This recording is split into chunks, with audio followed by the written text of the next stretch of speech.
Welcome to TWitWoW, the best wrestling podcast made for wrestling fans, by wrestling fans, on the web today. I'm John, that's my cohort and commentary Ashton, and this is our NXT review. Yes, the July 13th episode of NXT is in the books. And I've got to say, and maybe it's because I spent a good bit of the episode in the live wrestling discussion channel of the TWitWoW Discord, which you can be a part of for only $3 a month. Check out the TWitWoW Patreon down below and leave a like, please, as you're filing in. Greatly helps the channel.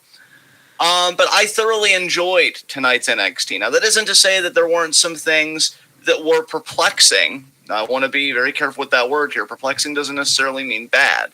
Just a bit confusing that I am trying to understand and maybe a bit intrigued to know more. But the stuff that I did understand and the stuff that was, just given to us straight, I more or less enjoyed. And even the things that you could argue I didn't enjoy, I at least understood and I made my peace with it. So on the whole, I'd say I have a lot of fun with tonight's NXT, especially the breakout tournament, Diamond Mine, and just the opener, which is a testament to the quality that does exist in the women's division.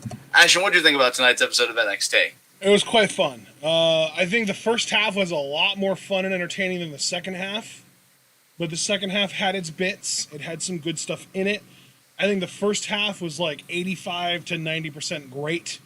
Second half was more like 40% great, All right. Well, let's get into our first segment, Heat of the Night. And again, nothing really angered me about this show. I know we have the people that we just don't like, and we don't like that they're getting pushed, but I've made my peace with it, and we always said we're going to try not to be repetitive. We'll only bring those people up if we have anything novel to say on top of what we've already said. So I'm just going to pass the mic. Do you have anything you'd like to say tonight?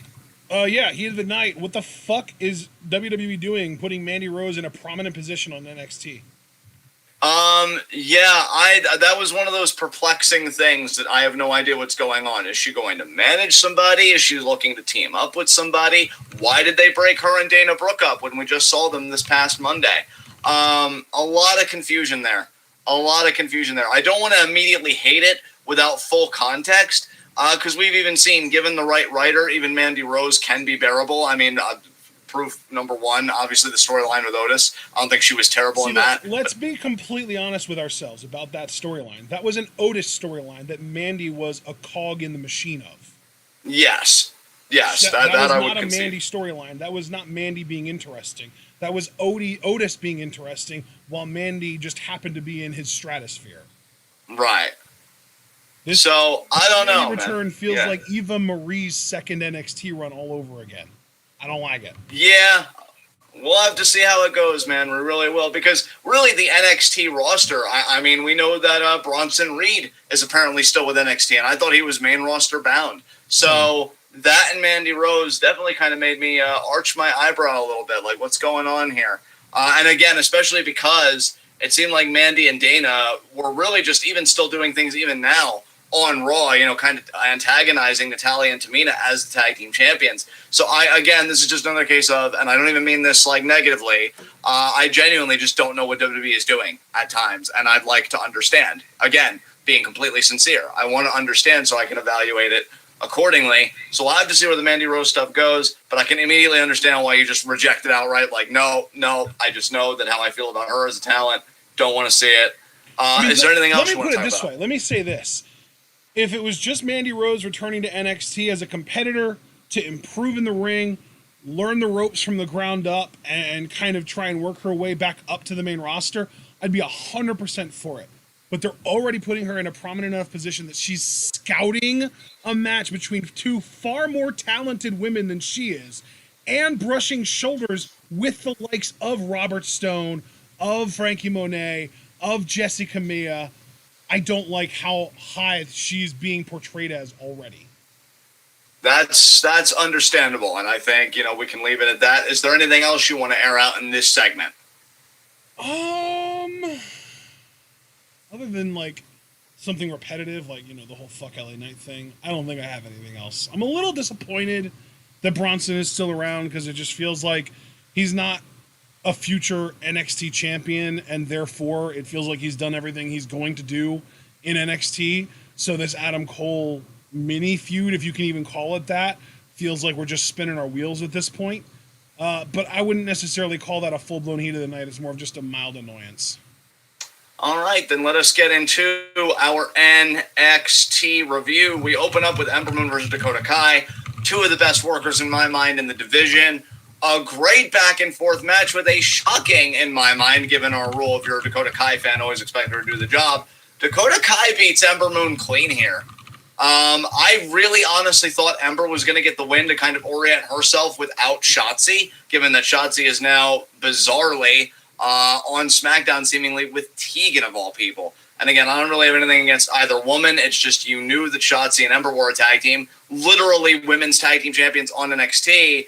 And you're like, well, let's see how Shotzi and Tegan do. So again, WWE is just doing stuff that I don't want to hate, and I don't have a negative response to. It's just I'm having trouble understanding. But Ember is a singles competitor. That's how she came into the company. She's going back to that. Had a banger with Dakota. And Dakota gets the win with the go-to kick. And what I love about the go-to kick, it seems like she can hit it from a variety of positions. Sometimes they'll be on the top rope. Sometimes it'll be a standard fireman's carry, and you'll come down with my leg. Although I do think it always looks better when the opponent's elevated on something. And in Ember's case, I think she was elevated on the top rope. Not the turnbuckle, but the actual rope. And yes. Dakota hit it. And yeah, it was done. And again, the move is credible as hell. When she hits it, it's over. Nobody's kicking out of that. And before I go any further, did you have any spots you wanted to highlight from the match? Any comments you wanted to make about these two working together? It was a fun match. I enjoyed it. Ember hit a move that we haven't really seen her hit before. I don't even remember exactly what it was, but I remember her hitting a move. Oh, you know what it was? She hit a fucking Frankensteiner. And I was like, oh, that was cool. But then she got a 2 count, and she pulled a fucking Tegan, and she acted like she was shocked that she didn't win with a Frankensteiner. It's like, what the hell, Ember? Where did this bullshit come from? Yeah, I don't know. Maybe that was a little nod to Tegan because they're friends too. It's like, see, I over-emoted like you did. Good luck on SmackDown. But yeah, really fun match. I'm telling you, I really can't stop praising Dakota Kai, only because, again, she's the type of performer that you would look at as the glue that holds the division together, honestly, like a real ring general. I know I always jokingly give Christian a lot of grief because, I think he did deserve a lot better in WWE, and even when he got the world title, it wasn't the kind of work rate reign I think a lot of people were hoping for.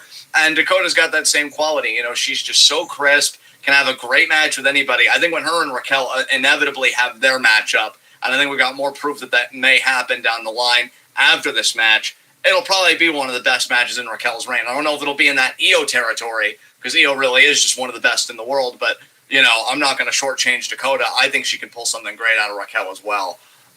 So Dakota wins, and then things get interesting, because Raquel's coming in, raises Dakota's hand, and then Xia Li's music hits, and you had to know that this was coming. Yes. Dude, from a storyline perspective, this makes perfect sense. I completely understand it. It feels necessary, but Xia doesn't stand a fucking chance. I am actually curious character-wise, how she's going to look up against Raquel because of the training and everything else, and, the whole group and what they're about. The thing is, it's NXT, and these are, their two biggest female pet projects right now, other than randomly Zoe Stark. But, so that they're going to let Xia look strong for a while. Realistically, this is a squash match, but because it's in NXT and because they really want to get Xia over for whatever reason, they're going to have her look good against Raquel for at least 7 or 8 minutes before Raquel puts the fucking stomp down on her and destroys her. Bro, here's the thing. Ultimately, I do agree with you. I'm not going to contest you unless I feel like I have solid ground. So this isn't a contestation. It's more like an alternative. I even wonder if this could go to a no contest. Because we know this is happening on NXT next week. They're not wasting this on a takeover. Yeah. And I could even see some calamity with Dakota getting up in Mei Ying's face or something. and starting stuff, and maybe that could spiral into something. That would annoy me. I mean, the thing is, it already kind of annoys me, but I at least understand from a storyline perspective why it's happening. If they really would do some shit like that, I'd be pissed off. The only thing that would salvage that to me is if Mei Ying got in the ring and we actually got to see her wrestle. But I've said that for like months now, and it hasn't happened. So I'm starting to lose hope that it's going to. And I think that's smart. If you're not seeing something that you're asking for, you've got to adjust your expectations accordingly. Yeah, that's what WWE has taught us. Yeah, this is really bad, but it could be salvaged by this one thing happening. When that's the same one thing that I've been wanting to happen for like 2 or 3 months now, at least, and it hasn't happened yet. And every storyline that could have been salvaged with it hasn't been salvaged with it, and so it's just been bad. Right. So we know we're doing Xia and Raquel next week. Again, that is actually one of the most intelligent things I think NXT has done here. I'm keeping an open mind even to a no. Say that again? I said just hot-shotting it. Well, yeah, because this doesn't deserve a takeover to me. I completely agree with you. Yeah. I think in my perfect world, Xia would lose in like 4 minutes, maybe. Like, maybe she gets her little string of offense that she does. Maybe she even hits a tornado kick, and Raquel does, like, a really close near-fall kick out. And then Raquel gets the momentum back, hits her with a big one-arm powerbomb, and wins after, like, 4 or 5 minutes. And then Frankie Monet comes out, and we get a real fucking challenger. That is obviously agreeable to me. I mean, for sure.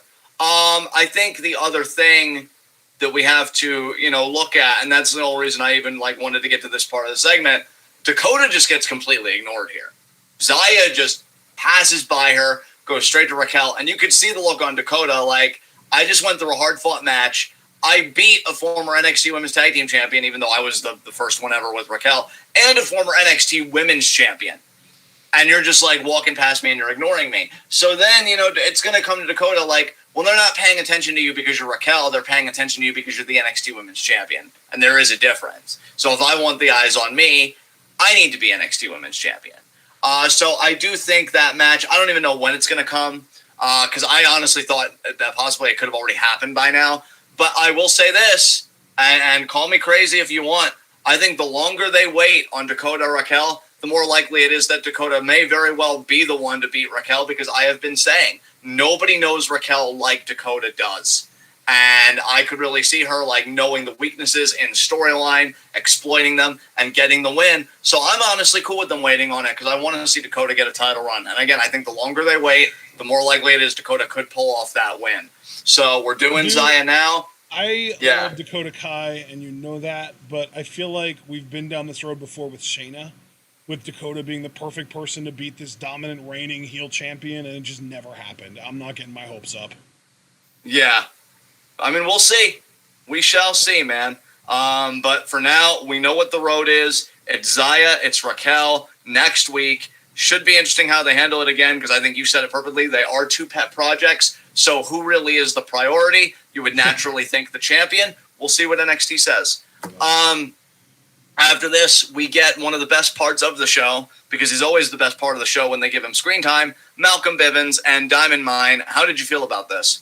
I'm excited about this group now. I love that Bivens was we got, what did he refer to Roddy as? The best what? I honestly can't recall. I wish I remember what he called Roddy. He called Roddy the best something, and then he pointed at Hideki Suzuki, and he was the best coaches and the best prospect. And that was when he pointed at Tyler Rust, and I loved that. And then we get an interruption from Bobby Fish, and it was Bobby Fish.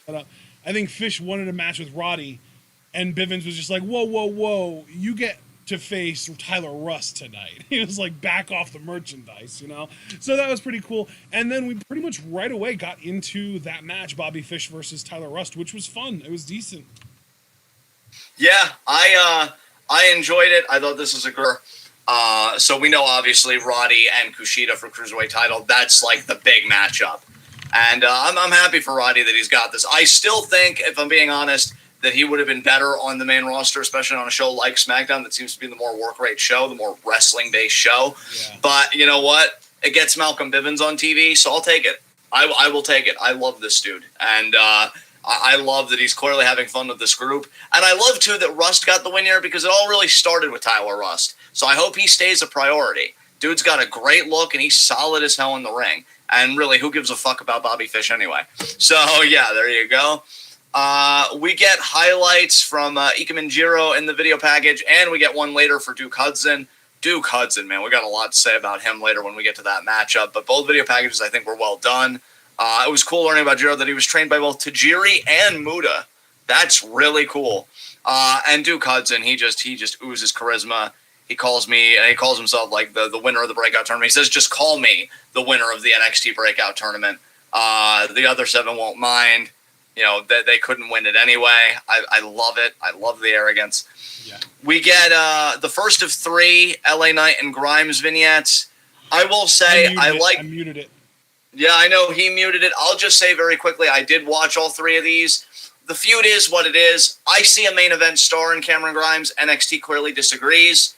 I'd say it's fine. To me, it's not, but it's whatever. But I do like that they're kind of inverting it here. I think the standard trope would be... is kind of one of those rare cases that we're kind of... I feel like is becoming more common, actually. Where I think it's the guy that's going to do a lot better on the main roster than he's done in NXT. I would hope you're right, man. I think Cameron Grimes is a guy that wins a mid-card title on the main roster within his first year of being called up. And I think he's a guy that could potentially win a world title. And depending on how the cards fall, he's a potential WrestleMania main eventer. But in NXT, he's just never going to break through. He's never going to get out of the shuffle. He's just lost in it right now. Well, no, he's just a comedy wrestler. I mean, that is what it is. Like, he's one of the best comedy wrestlers because when you put him up against a guy like, say, for example, Kyle O'Reilly, like they did a few months ago, he could put on a banger. Like, he's a really, really good wrestler. Yeah. But it's just, they want him for his comedy chops. And, got to laugh at him here, too, because, I just love his energy. I think he's got a very infectious energy that even if you want to hate it, if Grimes is a part of it, I don't think you could ever totally 100% hate it. Because, he even shows up at LA Knight's store and he's like, look, a deal's a deal. And before I had money, I had my word. So I'm going to the broom. And, all that. So I appreciate the energy. Vignettes lead up to, LA Knight wants his, lawn done. Grimes delegates. He says, hey, I'm also rich. I know how to delegate. And, he has a little kid do it. And LA Knight does not pay the kid. Grimes is going to pay him $500. He said, no, he's not getting anything. I asked you to do it. I didn't ask him to do it. The kid kicks Knight in the shin. Grimes says, let me help you out. And he accidentally, quote unquote, knocks him in the pool. So I think it's going to lead to Knight just firing Grimes and just getting sick of his shit. So good on Grimes for making lemonade out of lemons, as Beth Phoenix said on commentary. After this, we already talked about Russ versus Fish. We get a Cross Joe segment. Joe, being a fucking Chad, is just like, hey, just want you to, protect yourself at all times and obey my commands. Are we clear? Cross tries to intimidate him. He's such a bitch, dude. Jesus Christ. He is so fucking lame. He is. He really, really is. This segment specifically gave me that entrance on main event vibes. He looks like such a fucking plain ass dude when he doesn't have all the lights out and the smoke and the lights and the music play. When he doesn't have all that presentation and he's not in his fucking Conan the Barbarian gear, he looks like such a geek. Yeah, dude, and also this whole thing makes me further appreciate the true brilliance of Lucha Underground. Because, what they did with him is, the White Rabbit and everything. Shit. Well, again, though, it's all about the smoke and mirrors with him in the presentation, and Lucha Underground's the best wrestling company to ever do that. Yeah, absolutely. And, to me, it's just I don't know how far he'd get without that presentation, but I think the good news for him is he's in a company that I don't know if they'd ever take that presentation away from him. I think WWE, for all their faults, and I think we know this to... Well, what? Because you started laughing. No, Foster just said something funny in chat. He said, after seeing Cross, maybe I was too hard on Evil. But, no, just to kind of regather what I was going to say, because I thought you might have had something to say in response to that. No, I feel like... no, you're all right, man. You're all right. Goddamn. I feel like because of his presentation, WWE wouldn't take that away from him. Oh, that's right. That's what I was going to say. Because... And I know we've said this before, when WWE wants to try and they bet on somebody, they will throw all the resources on them succeeding. Yeah. And we both stand by. They're going to look at Cross and they're going to be like, that's a future WrestleMania main event. That's a future world champion. He's fine. I mean, I don't know. It depends on Vince's first impression. If Vince sees him in NXT and he sees him being, the badass that they want to portray him as, he might be like, oh yeah, all in, this guy's my next star. But if Vince's first exposure to Cross is that main event match, I don't know. He might not see him as much. Oh, God, I've never prayed harder for Vince to watch any other product outside of what he micromanages. So after this, we get The Way kind of entering the arena. Johnny's pumped for his title match tonight. I've got a lot of good things to say about Johnny, too, when we get to that. And, Beth Phoenix has a sidebar with Indy. Says, oh, you got to tell me what's going on with Dexter. The index rumors and the gossip. It's so steamy. And Indy is just like, oh, he was a total gentleman. Nothing happened. I wanted something to happen and all that stuff. And then Beth's just like, take it from me. Sometimes you just got to take a chance. Now, I mean, maybe we should listen to Beth. I mean, she is married to fucking Edge, who's challenging for the Universal title this Sunday, which we'll be previewing this Saturday at 9 p.m. Eastern Time. Check it out, Money in the Bank preview and predictions. So Beth might be onto something there. And Indy definitely has that pondering face like, Next, we get Gigi Dolan versus Sade. I want you to talk about this, bro. I know you already didn't like the Mandy Rose stuff, but as far as the match itself, what do you got? Yeah. Honestly, this match did so much more justice to Sade's ability than her last couple matches that she's had. Or maybe, has she only had one other match other than this? Was it just her debut match against Zoe? I think she's had 2 other matches before this. Yeah, well, neither one of them were anywhere close to as memorable as this one. This was probably my favorite match of the night, actually. Even over the main event, I thought this was a great match. I thought the storytelling in this was great. This is one of those matches that is going to go overlooked, but there was a lot of little intricate, little nuances that were perfect in this match. From both women, not just from Sade's. Gigi, truly, the crazy thing about Gigi is that everyone sees her as something that she probably even isn't necessarily. I know that there's a whole group of people that see her as that tampon lady, and I know that there's a whole group of people that see her as Darby Allin's ex, and I know that there's a whole bunch of people that see her as, she used to be a Paige wannabe because she used to have the black hair and the dark grunge aesthetic, but she is a fucking prodigy. We've been watching her since she was 20 years old wrestling. We saw her wrestle against the likes of Ariel Monroe, aka now Big Swole in AEW, and Jordan Grace. Forgetting other names, but we've seen her wrestle a bunch of talented women. She is a fucking great in-ring performer, and it really is the nuances and the little things that come naturally to her that most of the women, and especially the women that come through the PC exclusively, like your Xia Lees and your Raquels and, the Charlottes of the world and that whole crop, that they just don't get. Gigi Dolan fucking... Yeah. Gigi Dolan is one of the rare ones. She's one of those, I don't want to call her a diamond in the rough because we already have a diamond in the rust, but goddamn does that describe her. She is a dude, do you realize how young she still is? I'm pretty sure she's only 24. That would sound about right. She's 24 years old, and she's already damn good. To me, this was, out of the 3 matches that we've seen from Sade so far and away her best performance, and not exclusively because of what she did. The match was great, and Sade obviously had a lot to do with it because she is a really good performer. And actually, this is her 4th match.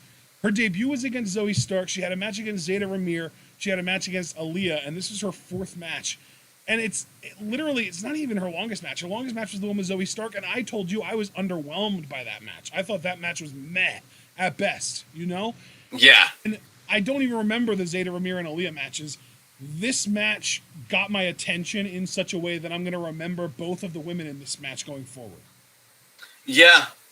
I think you said everything perfectly. I don't even want to add anything to that. Sade gets the win. It'll really be nice when Sade is featured more regularly, because I don't like this start and stop push with her. And let's also kind of double that over. Just trying to kind of keep her in our consciousness. She wrestled. I think that she's actually, now that I'm looking at it, it looks like she kind of had a 2-month break, because she wrestled on April 20th, then May 4th, then May 18th. But then the next time she wrestled after that was on the pre-show of Takeover in Your House, which was June 13th. And this is the first time that she's actually wrestled on NXT TV since May 18th. So she's actually been on a little bit of a break for the last couple months. I don't know if it's an injury or if they were just trying to figure out what to do with her next. I know that we had the whole, like, she wanted to wrestle Toni Storm thing, and now all of a sudden Toni's going to be on SmackDown. And that's what this match kind of sprouted from. But I wouldn't call it like a start push. I think it's more along the lines of, like, they just want to keep her in our minds because they have plans for her, but they don't want to do them right now. They're trying to save her for down the line. There you go. All right. That I can't say it any better than that. We get Legado del Fantasma. Oh. And they're cutting a promo pretty much talking about how Bronson Reed, he's a loser because he lost the North American Championship to Swerve, but he's also lucky because now he doesn't have to face Santos Escobar one-on-one. And on the flip side, Swerve, yeah, he's a winner because he won the North American Championship, but he's unlucky because now he's got the North American Championship, which means he has Santos Escobar to worry about. And Joaquin Wilde and Roland Mendoza are kind of dissing the Hit Row Cypher from last week, which was fucking fire. And they're like, I can't even do my iconic dance to that trash music, and they're kind of trashing everything Hit Row did. And Escobar's like, there's no class from Hit Row. But before we deal with them, I got to deal with another loser, Dexter Lumis, a loser in love and a loser, and then he disrobes. Nice. And a loser in the ring. Goddamn. So after that, we get the Duke Hudson package. I already kind of touched on this. Again, great presence, amazing look. But I'm sure we'll get into both these guys more when we get into their breakout tournament matchup, which is only a few segments away. We then get Lumis versus Escobar. I saw some talk about this match in the chat. Some people wanting Escobar to get serious. They didn't really like that he played along with the comedy. Other people that thought that Santos played with the comedy perfectly, being spooked out by Lumis and really selling it. How did you feel about it, bro? I have no problem with Santos being afraid of the man that creeps him out. I don't get it. What's the complaint here? I don't understand. Maybe they just feel like, I don't know, maybe that he should have just no-sold it, or maybe like he needs to... Chat, who in the chat is complaining about this? I think it was, let's see, King of Hueco Mundo. So if I'm pronouncing that right. That's way Yeah. Yeah. But again, they were just kind of recapping the show, and I just remembered it, and I did want to bring it up here since we got to this segment. He said Santos needs to stop the silly storylines and get serious. He could be top talent material. He is top talent material. There's no could be about it. He is a top guy waiting to happen, but not everyone can be the top guy at once. And right now, obviously, NXT's infatuated with Cross. I'm looking forward to the day that he drops the title, but I don't expect that to be to Escobar because of the whole, power level perceived difference. And it's Swerve's time with the NA title. I don't mind that at all. I'm all about Swerve. I want Santos versus Swerve, but I don't expect Santos, or necessarily even want Santos, to beat Swerve for the NA title, because I think it's fucking Swerve's time, and I want him to have a damn solid run with it. Maybe Santos can beat him the second time around in 2022, Yeah, maybe he could. Listen, I love Swerve. I want him to have his time with the title as well. And with Escobar, look, here's my thing when it comes to Escobar, because I'm such a huge fan of the dude. I'm not even thinking about NXT with this dude. I'm thinking, they need to understand, to me, that they have got a top talent, period, on their hands. But here's the thing. I think people, and I don't want to be preachy or whatever, this is just my perspective, and that's just it. I think they need a broader perspective. The idea that Santos can do the comedy and sell gimmicks and sell that fear. I mean, look, I hate to give this guy any credit, but fucking Triple H, when he was feuding with Mick Foley, he said, when he took off the shirt and he showed that he changed into Cactus Jack, I could have laughed at him and buried the gimmick right there. But I sold it being freaking terrified. I treated it like it was a different entity. Yeah. Escobar, being afraid of Lumis, backing up, having his boys help him, pull him out under the apron, it shows his versatility as a performer, because wrestling is theater.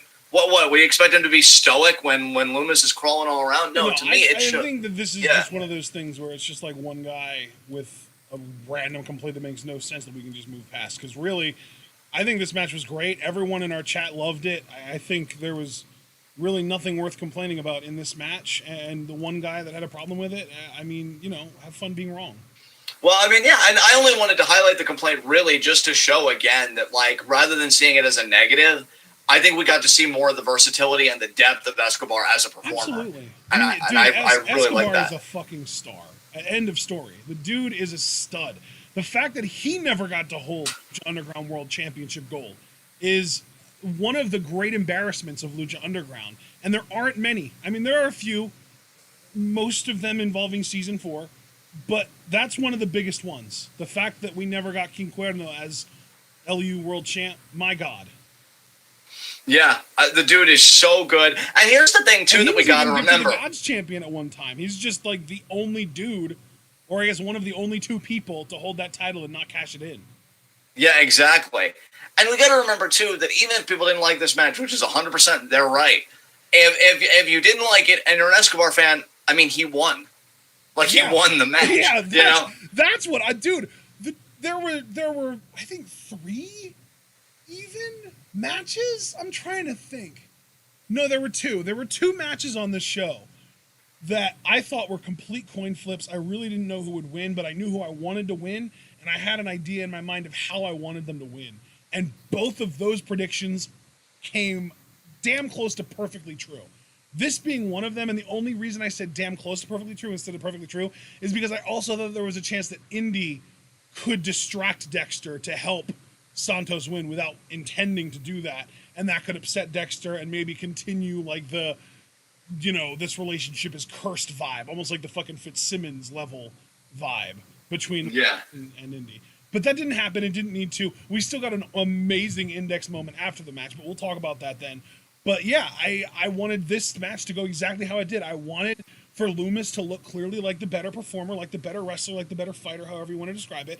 I wanted for Santos to look credible, but I wanted for Santos to need help to win, and to win with help. And that's exactly what happened, and I couldn't be happier about it. Now, don't get me wrong.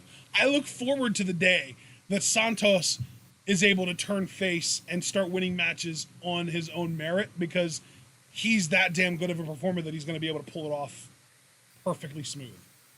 But for now, while he's a heel, while he has a faction, while he has backup, there's no reason for him not to use it. So I'm super down. And because he has this faction, now we're getting teases at a Legado del Fantasma versus Hit Row feud, which I'm stoked for. Yeah, this is going to be so good. I cannot wait for this. Swerve as North American champion gets me really excited about the title. This might be the most excited I have been about the title in a hot minute.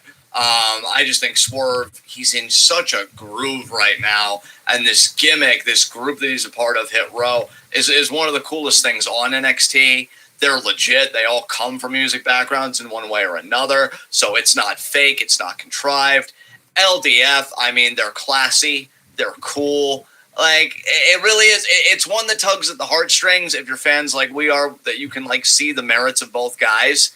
And even then, like, you come down to the judgment, well, Swerve's worked hard enough for this. He should have his run. But for me, I look at Escobar and I'm like, all I care about is this is another feud that makes him look really good. Because you are right. One day he may turn babyface. And when he does, if he's still a part of NXT, if he's not on your short list to be one of your NXT champions, you're doing it wrong. It's just that simple. You're just doing it wrong. I don't need to lecture anybody beyond that. Just have fun being wrong and suck less. So after that, we get Indy Hartwell coming out for this Index moment you spoke about. She tries to carry Dexter to the back. And she actually manages to take a few steps before collapsing. I thought this shit was precious. I love this. And she kind of looks at him. He looks at her. She parts the hair from her face to get a better view. She leans in. Is that kiss going to happen? Not if Mama Candace has anything to say about it. Dude! She cuts in. I've never booed my TV louder, I swear. I know, right? Comes in like, no. It's almost like Indy was fucking South Park, or excuse me, Candace was fucking South Park, and Indy was the fucking Whole Foods. And just like, no, this isn't gonna happen. She takes Indy to the back. Dexter looking a bit confused. You know, it's funny because normally I'd want something big to happen by now. Otherwise, I'd be getting a bit frustrated. But I think I like all the people involved so much that, like, they are genuinely working me. And I'm like, okay, we'll give it one more week and we'll see how that goes.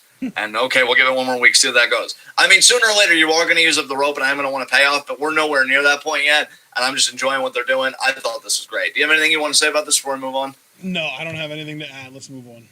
All right. Then after this, we get, Kyle O'Reilly being interviewed. How did you feel about his opinions? I honestly missed this segment, so I'm going to let you handle this. Wow, how dare you? Clearly, I'm so enthused about it. Based exclusively on your messages in the Discord channel, obviously he didn't apologize for whatever you think he needs to apologize for. Piece of shit. Freaking Wade, being a consummate pro, I have to give him credit. It must be because he's so deliciously English. He talks to Kyle about his just really embarrassing, utter humiliating failure at Great American Bash, and he just asks, Kyle, what happened? And Kyle, and I love this because of Adam's response later in the night. He's like, oh, well, sometimes you lose. Everybody loses at one time or another. And immediately I have to choke back the laughter. Because already you could see the excuses that he's trying to come up with, because apparently he couldn't come up with a combination to actually beat Adam Cole when it mattered. And he says, I feel like I lost that killer instinct, but I know that Kyle O'Reilly, he's still in there. And I know I said I sold my soul to the Undisputed Era and I want it back, but now I'm wondering if I need it back. And then, Wade's like, oh, wait, or what are you saying? It's just like, well, no, I know that Kyle O'Reilly, that killer instinct is in there, and I'm going to find it. And if you put me in the ring with Adam Cole again, I know I can beat Adam Cole. I know I can finish Adam Cole.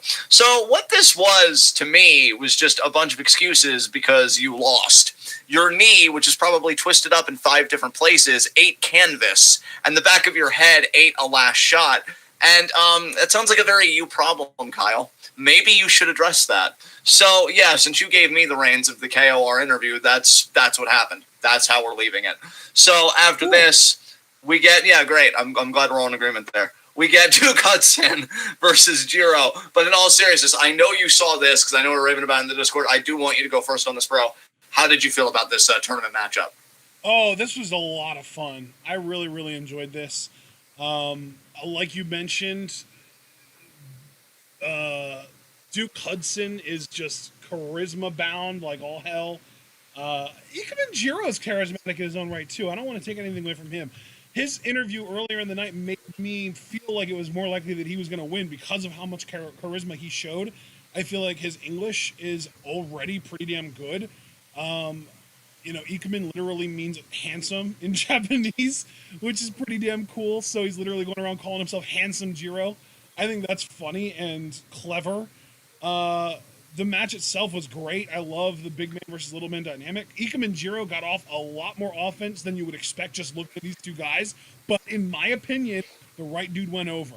Duke Hudson is a fucking star waiting to happen. And he has been for years now. He was even on the main roster. He flirted with the main roster. He was the Hurt Business before the Hurt Business existed.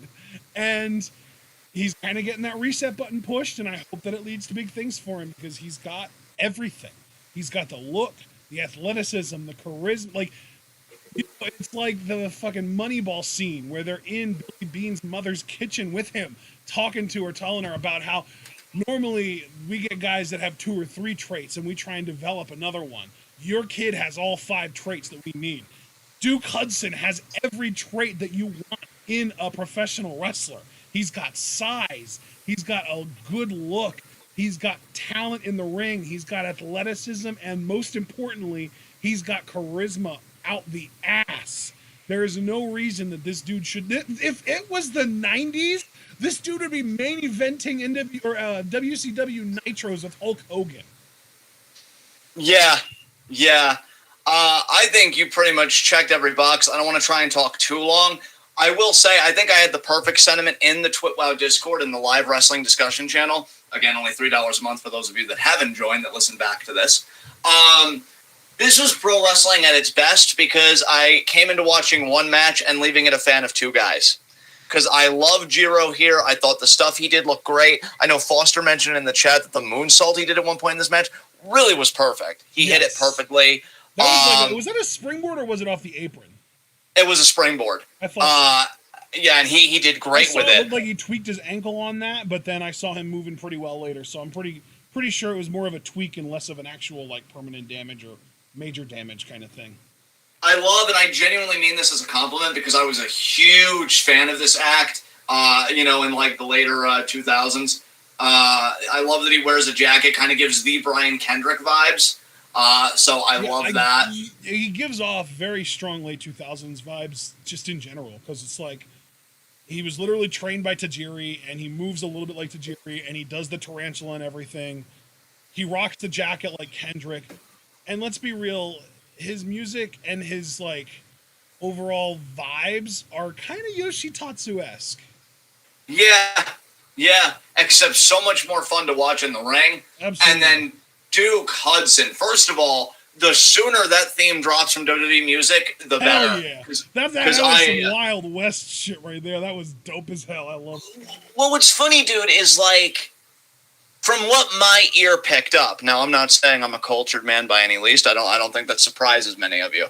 But it's funny that he's Duke Hudson because his theme had kind of a jazzy feel to me, like a Duke Ellington sort of thing or something like that. So, see, I didn't get a jazzy vibe from it at all. I got more of like a grunge rock country, like almost like AJ Styles' last theme song in TNA, the one by Saraceno, Blue Saraceno. Yeah, that's kind of what it reminded me of. That's the vibe I got.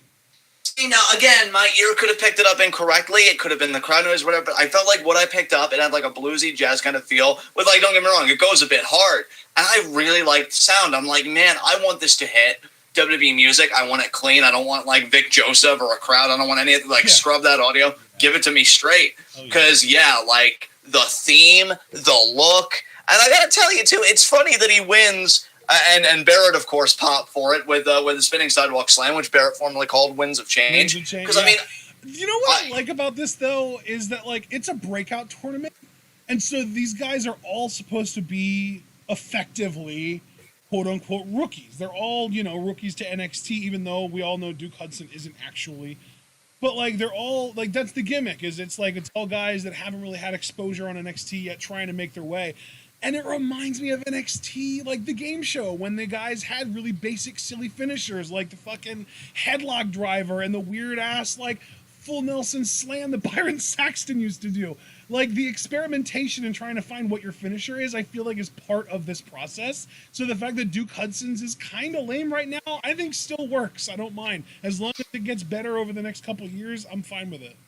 And you know what, though? It's not even that bad to me when you consider, like, the size that he's working with and everything. It looks visually... It still looks really good. The problem is that too many people do the same move and don't get pins off of it. Right. I honestly think it will work better if he almost did, like, not necessarily a ripcord, but if he had, like, wrist control and he pulled the guy into it, just to really show off that, like, that dominance and that control that you work with when you're that size. But yeah, like, Duke Hudson, very excited about this dude. Because, again, great look. And again, like I was going to say, it's funny that Barrett popped for that finish, because I do get kind of Wade vibes from Duke Hudson. I liked Wade in his WWE tenure. I thought he had a great look. His charisma definitely shown the most with Bad News Barrett. Yeah. I think Duke is, like, somewhere between Barrett and Big Cass. Yeah. I think he's really the best of both guys, honestly. And we'll have to see how far he goes. I don't know, again, if he wins this, because so many of the championships that he could vie for are held by heels right now. Yeah. But he very well could be a finalist. In fact, I wouldn't be surprised at all if he made it to the finals after this performance. So, definitely one of the highlights of the show. Again, I left this match being a fan of both guys. And then we get to another groaning interview, though not as much as Kyle, though. Pete Dunne. This is way more groan-worthy to me than anything Kyle could have possibly done. Because Pete Dunne just being that angry, moody teenager, like, I don't care. I'm tougher than everyone. And then just when you think it can't get worse, because he said that in context of the winner of the NXT Championship match tonight, he says, like, I know I can beat Cross. I know I can beat Johnny. It doesn't matter. Then Thatcher interrupts, are you the best technical wrestler or are you the baddest man in NXT? Which one is it?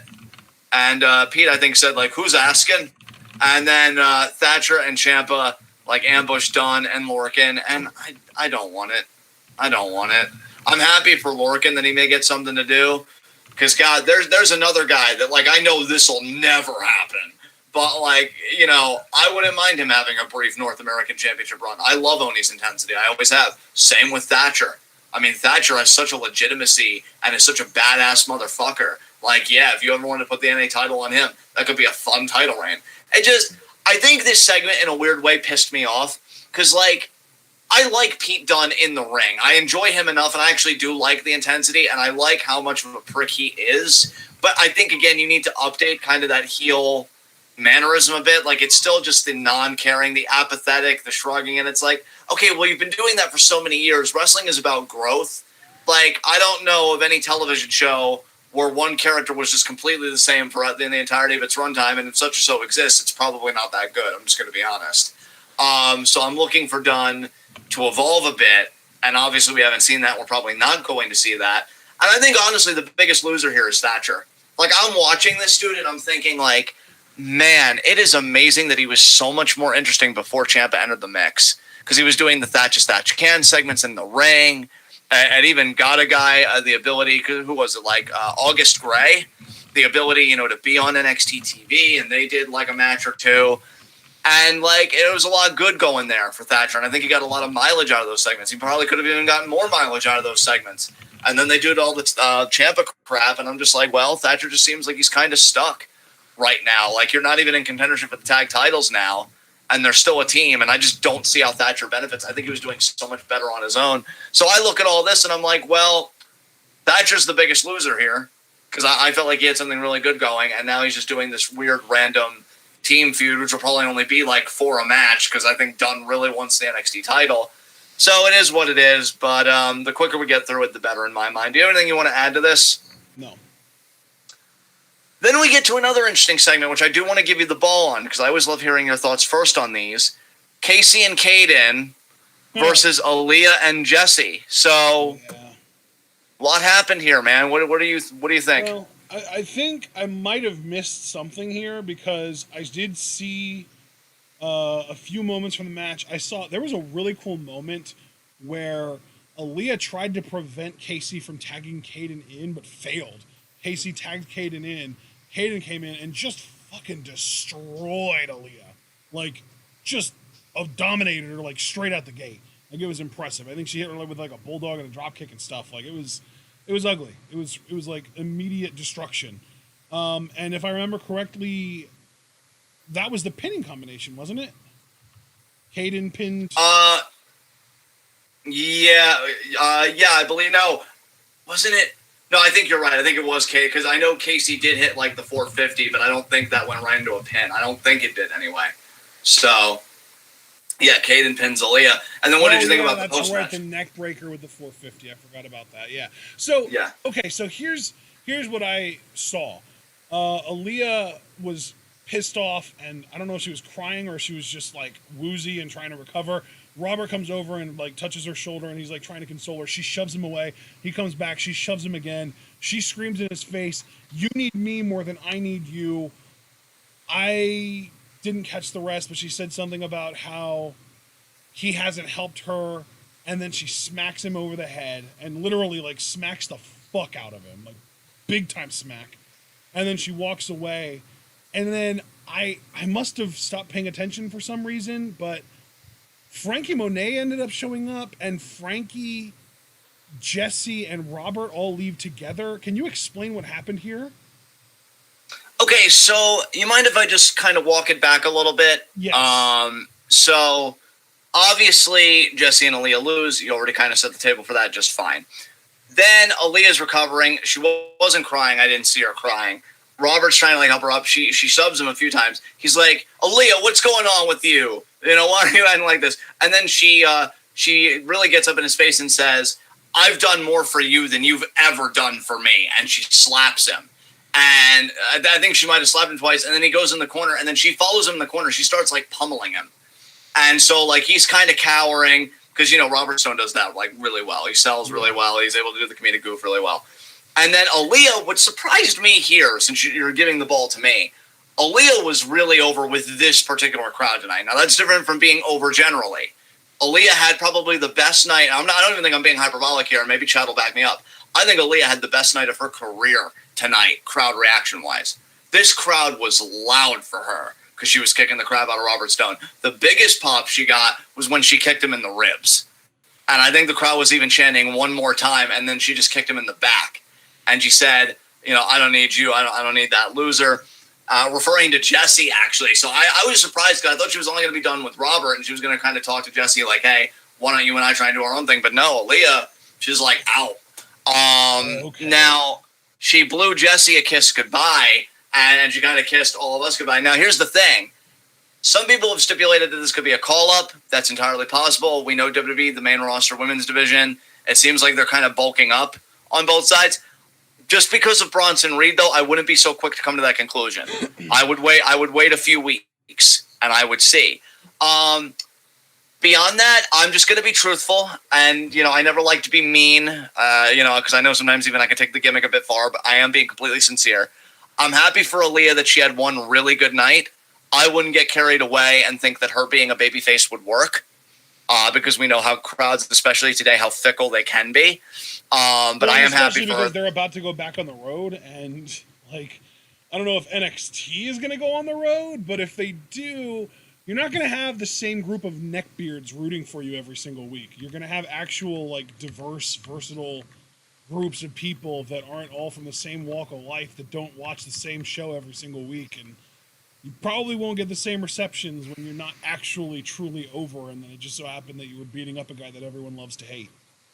Exactly, and that's just it. Like, you know, I'm happy for Aaliyah. I'm open to whatever she's going to do next now that she's done with Robert Stone, which is funny because there was a time when this all started that, like, she wanted desperately his services because I guess she saw what he did for Chelsea Green. And, yeah, like, it's funny because it just seemed like they turned her face. So I have no idea where this is going. Now, 28 minutes ago, she tweeted, because Robert Stone tweeted 30 minutes ago, I did everything for that girl in all caps. And then she's like, you did nothing but hold me back. So, yeah, she's clearly done with him. Wow. Wait, is she the face here? How is she not the heel here? Well, if you judge by the crowd, she's the face. That's all I'm saying. Because they loved him getting his ribs kicked and just the shit kicked out of him. I can see where Foster's coming from, though. Because he said, like, so how are Robert and Jesse the heels? They got attacked and disrespected. However, like you said about Frankie, so Robert's trying to gather himself because Aaliyah's walked out. Then Frankie shows up in view. Now, I'm going to be truthful again. I don't know how I feel about this. I honestly don't, because I like Frankie as a singles act. I don't know how I feel about her co-opting the Robert Stone brand. Not because I don't like the Robert Stone brand, but because I'm wondering, like, are NXT perceiving Frankie the way that we perceive Frankie? Because she comes out, she says hi to Jesse, she kind of has a sidebar with Jesse, and they walk out with Robert Stone. However, it should be noted that they don't stop him from following them. And then later in the show, just to kind of tie these segments all together, we get an interview, like, about, you know, asking about Aaliyah. And then Frankie said, well, let's just say that she's not going to be a problem anymore or whatever. Yeah. And then Mandy Rose comes into the shot and she says, oh, I guess the Robert Stone brand is under new management, implying that it might as well just be the Frankie Monet brand, which I don't know where that leaves Robert Stone. And I hope it doesn't displace him on the roster because I do think he's a great comedic talent that's actually been underutilized. But let me ask you, man, because you've been a you know, very vocal advocate like I have on this platform of Frankie. How do you feel about her kind of co-opting the Robert Stone brand and kind of making it the Frankie Monet brand, tentatively? How do you feel about that possibility? So here's the thing. I'm not angry about it. I'm just going to say that up front. I don't have a problem with it yet. But this is, like, dangerous territory that could lead to disaster, or it could lead to great success. It is very tentative right now. Like, I really don't know how to feel about it completely. It's one of those situations where I'm open to it being great, but I'm scared to expect it to be great.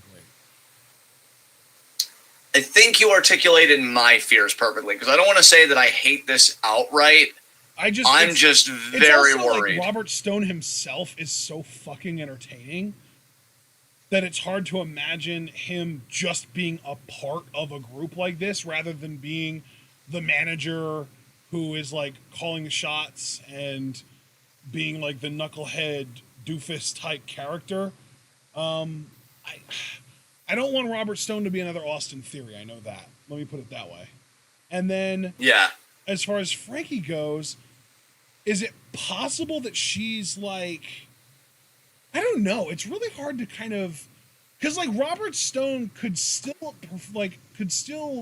fill the role of manager, but now he could be considered the manager to Jesse and I almost called her Taya and Frankie, and just kind of play like a secondary role, but he's still like gonna be like doing the skits where he's like on the phone trying to make stuff happen, interacting with Regal, fun stuff like that.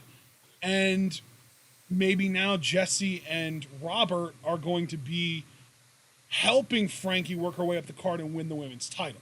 I'd be perfectly cool with that.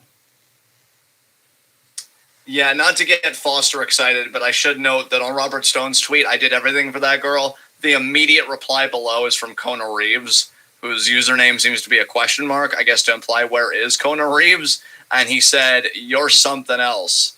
So even Kona's like, bruh, this ain't it. But yeah, I don't know, dude. I really don't know. We'll have to see where it goes. I'm just very tentative about it.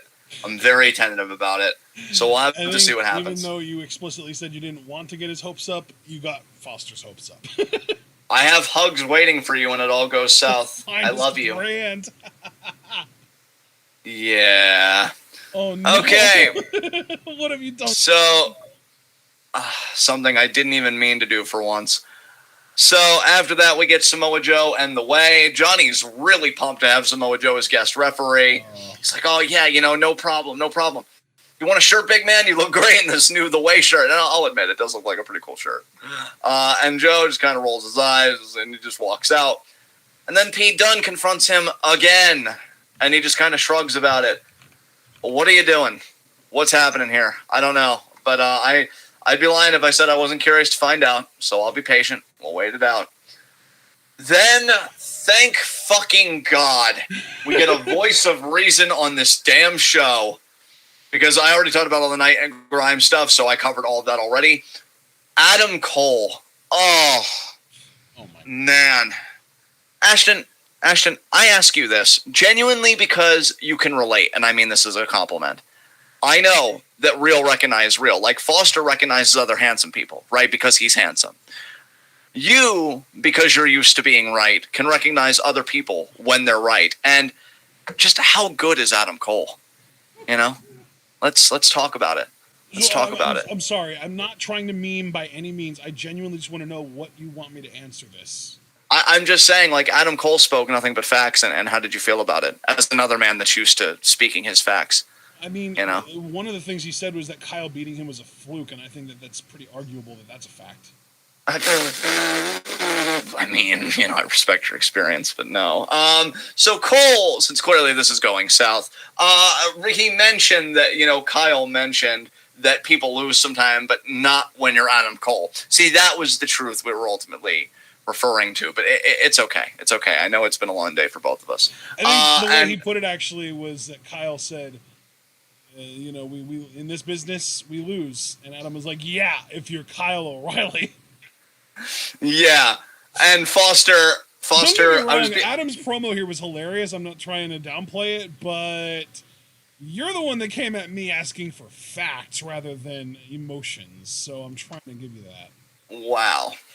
Okay. I have a lot of responses to that. None of them very kind. So I'm just going to kind of file that away. Wow. And Foster, go to your room.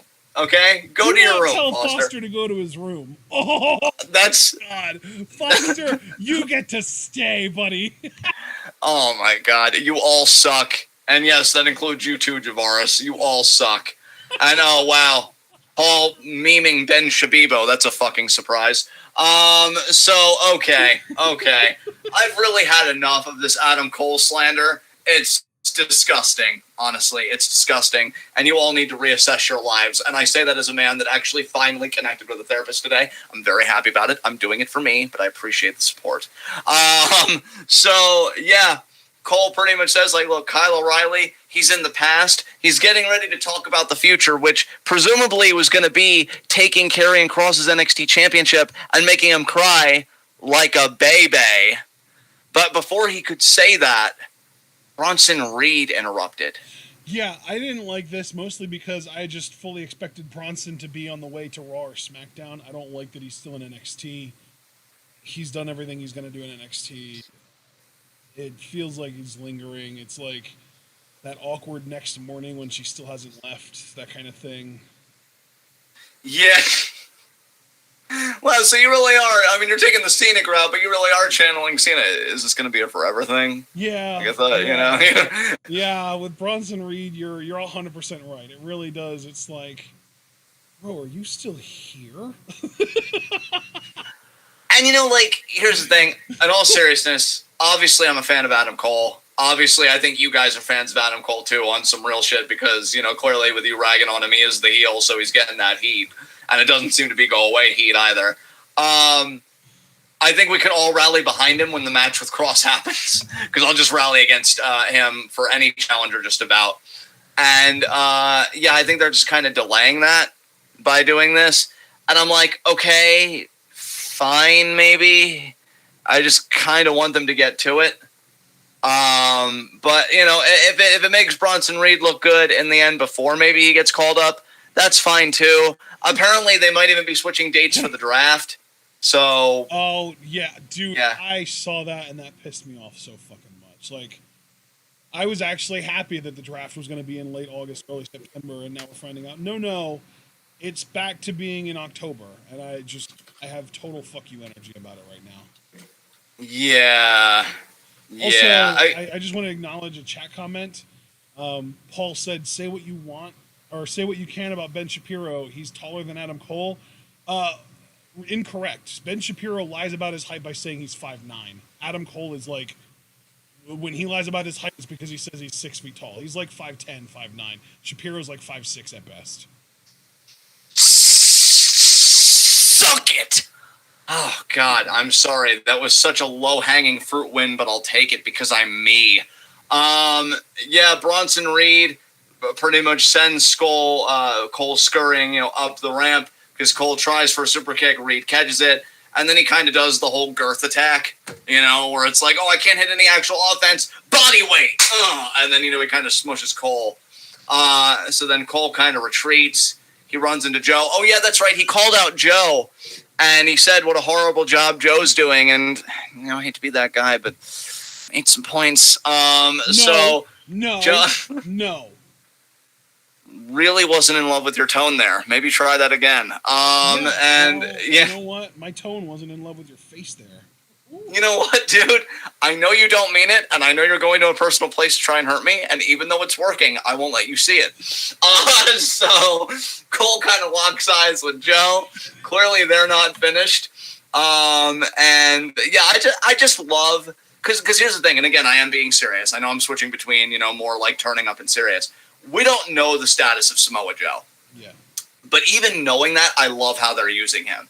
Because here's the thing. I think they're kind of doing what I wish, honestly, they would have done with Bryan. But maybe they thought Bryan was just like a shut case. Like, he's never wrestling again. Yes. I think with Joe, this kind of shows the ambiguity of his status. Because they've got him set up with so many potential programs, especially at the end of this fucking show, that it's like, literally pick one. You've got Dunn. You've got Cole, you've got Cross. If you wanted to stretch and kind of squint at a 45-degree angle, and I only say that again because of the events of the main event, you have Johnny. You have options here. So I love that. And there's got to be an ambiguity in Joe's status, or maybe they know something we don't know, especially at the end of tonight's episode, because they have these people wanting to pick a fight with Joe, but Joe still can't be like an in-ring competitor. So like, what's going on there? So that was cool. Then we get Gargano Cross. And here's the thing, bro. I already know. You and I hate Cross. We already know all the complaints. We've done them on enough reviews, and we said we weren't going to be repetitive. However, I want to say Johnny was a delight to watch tonight, and it legitimately made me smile seeing how over he was with this crowd. Yeah. I felt like I'm going to maybe commit hyperbole here, but I need to say this. I feel like he perfected Johnny wrestling tonight. Because before, I feel like he was just a really, really good wrestler. And like, oh, but golly gee, he's got a soft heart. But like, now he's actually got a personality and he's funny as fuck. Yeah. Like this is the Johnny wrestling that's going to get the mileage. Especially, too, because I don't even think he really like countered a lot. Like, I'm just going to put it this way, too. I think he was Cross's perfect opponent. Because, like, you knew Cross was retaining, but he retained against a guy that bumped his fucking ass off and sold his fucking ass off for everything that Cross did in this match. Yeah. Like, you couldn't ask for better. So, obviously, fuck Cross, fuck everything about that, but I just had to at least give a little bit of time to this just to say that Johnny Gargano was amazing. This was one of my favorite efforts from him in a while, which is so weird to say because, again, we all knew how it was going down, but I think I just loved seeing what a guy that's clearly working babyface in the context of one match, what that looks like after all this time, because he's just been heel for so long. So unless there's anything you want to say, that's really all I wanted to talk about was Johnny specifically. Is there anything you want to say? I'm not a big fan of the fact that Cross kind of took a few liberties in this match. I don't mean that he was like actually beating down Johnny or anything, but it just seemed like he was intentionally underselling Gargano's offense, but I guess that's become the norm for Cross. He's the king of underselling and no selling at this point. It's really bad. Yeah. Obviously, I just want to touch on after the match, he chokes Joe out, from behind. So it's funny too because, God, see, I don't want to make statements like they're facts. So I'm just going to say it appears to me that they've committed to Cross being a heel because he did this to Joe when Joe's back was turned. Yeah. Now, say what you want. That's chicken shit heel 101 to me. I don't see how else you read that. Well, and Joe's beloved. Joe's so beloved by this crowd. There's no doubt in my mind that they've finally embraced him as a heel. Yeah. Which, here's the thing. Triple H it makes sense. Yeah, it makes sense. But I wonder if they've narrowed their options a bit or if they're still committed to him having challengers like Dunn and stuff, because what I liked about him at least appearing to be a tweener was that he could play in the whole pool. Yeah. And when you're as limited as Cross is in the ring, you need the whole fucking pool. And, again, I don't want to stay stuck on that line because we've said that before. But if they've committed to him being a heel, I have to wonder if they've shrunken the pool some. So that's going to be for NXT to show me if they have or not. But yeah, he chokes Joe out. And what sickens me, and let's just all be honest here because we're all adults, and I know that's shocking coming from me given how easily I turn up at like the fucking drop of a hat, but Cross is beating Joe. Like, that's what sickens me. He's going to be able to have the bragging rights that I beat Samoa Joe, a former 2-time NXT champion, the first ever winner of the Dusty Cup alongside Finn Balor, like all these accolades for Joe, and I beat him. And therefore I'm better than him, which if they do a match, that's still not even guaranteed. We talked earlier about the ambiguity of Joe's status. But, like, you almost have to do a match after this, right? Either that or maybe Regal has to rein Joe in because Joe wants to, like, stack the deck against Cross, but that doesn't make sense to me either. So I feel like a match is the only recourse here. But if the match is the only recourse here, I just see Joe doing the job because he's the consummate pro, and he does look at Cross as more the future than he is, obviously. And I just hate it, though. I hate the idea of Cross beating Joe. Can I ask you a question? Of course. Do you think it's possible that Joe is still not actually going to be in a match and that they're using this as a way to turn Cross heel, given that Joe didn't reverse? I feel like if they were going to have Joe wrestle, they would have had him reverse into the coquina and put Cross out and then challenge him for the title. The fact that Cross attacked him from behind, got him in the cross lock or the cross jacket, passed him out, Joe didn't fight back, that tells me more that this was just an obvious heel turn for Cross so everyone knows he's heel, and that it's going to be a kind of a stepping off point for anyone now that goes against Cross is going to get that babyface reaction, and they're going to get more of a positive reaction relative to the fact that Joe, being this beloved babyface in NXT, was a victim of Cross's bullshit. You know, that is an interesting and substantive take. I could definitely see why you'd feel that way, and I'm actually inclined to agree. I just wonder how Joe retorts here, I guess. Because, like, Joe's going to have a response to this. I almost have to wonder... See, because that's kind of playing in a gray area. Because Regal said you can't get physical with the talent unless provoked. Right. Well, how long does that provocation last? Like, for example, if I'm in Joe's shoes and somebody attacks me to close NXT, if I didn't immediately attack them within the same span of time that I was attacked, and let's say I sit on it a week and then I attack, can we still say in any kind of sense that I was provoked when provoked kind of engenders a kind of immediacy? That's a very fair question to ask, I think. Yeah, like I honestly, and maybe it's just because I'm the philosophical nerd, right, that I would even ask a question like that. But I hope it's a question NXT plays with, because Joe can be like, "Hey, you said I could if I get physical with now if I was provoked," but then Regal could say, "But Joe, you've had a whole week to just sit at home and think about it." Like provocation, when I think something more immediate. So they might play with that a little bit, and Cross may get away with it, and that may make Joe stew. But I do like Joe as a babyface enforcer to keep Regal on the job. Yeah, so, I mean, dude, this could literally be building to a match where it's a babyface versus Cross with Joe as the referee again, and we get a quick count for the babyface. That's what I'm thinking too. Man. He could pull like a fucking Hebner with Jericho when he beat Triple H for the title for those, few minutes on that one Raw. We could absolutely get that. And like that match, I would almost have to expect for Cross to bitch about it to Regal, and Regal to reverse the decision and it would end up in a rematch then. Yeah, exactly. Yeah, I could absolutely see that. I'm very curious. I guess all of this is to say I am very curious how NXT is going to navigate this, because I don't want to say they've put themselves into a corner or a bind, because I think you can only say that if it turns out bad. Like, I guess it really was a corner, not just a step on a greater journey here. So we'll have to see how they handle it. But yeah, that was the end of NXT. Cross standing over Joe. Yeah, I had to know that the powder keg was going to explode. Cross, of course, looking like a bitch. What else is new? Next segment, high spots and low shots. My low shot's Bobby Fish, because you haven't been around in weeks since losing to Pete Dunne, a guy that you wanted revenge against, and he punked you out. And now you're looking to pick a fight with Diamond Mine and to get your hands on Roddy for reasons that I don't really understand. But you lost again. So Bobby Fish just sucks. The fish has been fried. That's all I can really say about that. Who's your low shot? Dude, at least fried fish, it tastes kind of good. I feel like that is true. This is fish that's been sitting out in the sun for a few days. Yeah, that's you're not wrong, friend. You're not wrong. My low shot has to be Robert Stone. Not only did the team that he was representing lose, but he got attacked by one of the women that he was managing. She left the Robert Stone brand, and it seems like he's no longer in charge of the Robert Stone brand, and it might be about to get rebranded.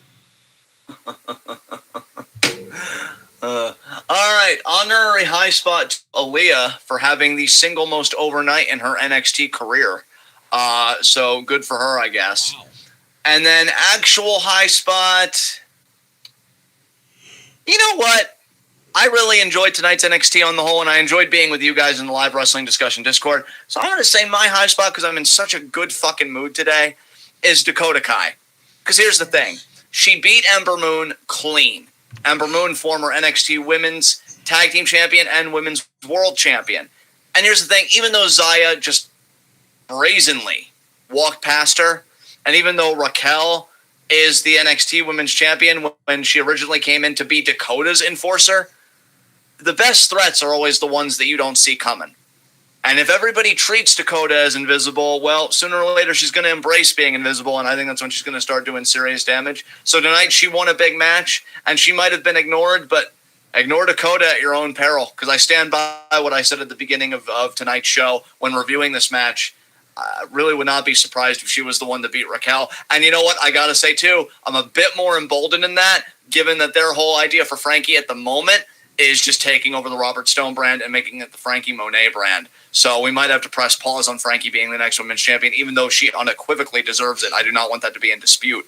So Dakota Kai's my high spot because I'll be very curious what we talk about regarding her in like 3 months' time, we'll say. Yes. So who is your high spot? I have 4 that I want to mention. So my quaternary high spot is going to be Ikemen Jiro for having a really fun performance, a really good night.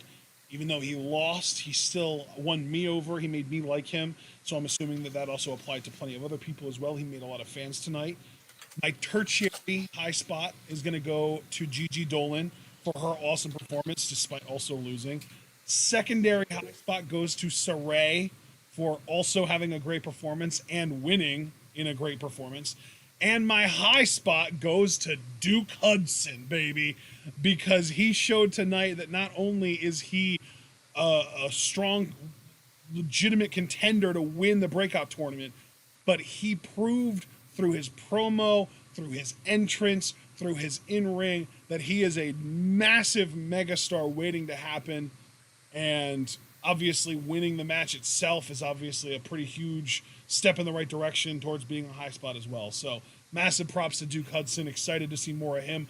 I really hope that we get him and Briggs at some point in this tournament. Be even cooler if it was in the finals. Yeah, absolutely. I love that, man. All right, guys. With that said, this has been NXT. This has been TWitWoW, the best wrestling podcast made for wrestling fans, by wrestling fans, on the web today. I'm John. That's my co-owner and commentary, Ashton. Guys, once again, be sure to like the videos you file out. The more likes you leave, the more likely we are to be the top search result for NXT reviews on YouTube. And we're going to do the best at what you do. The top is the only place that you belong. Please leave that like. Click the bell icon down below. Click the subscribe button so you never again miss any of that TWitWoW goodness. Check out everything we're involved in the description box. I have already mentioned the TWitWoW Patreon, specifically the Discord. But I also want to mention about the TWitWoW Patreon. You can request your own TWitWoW reaction.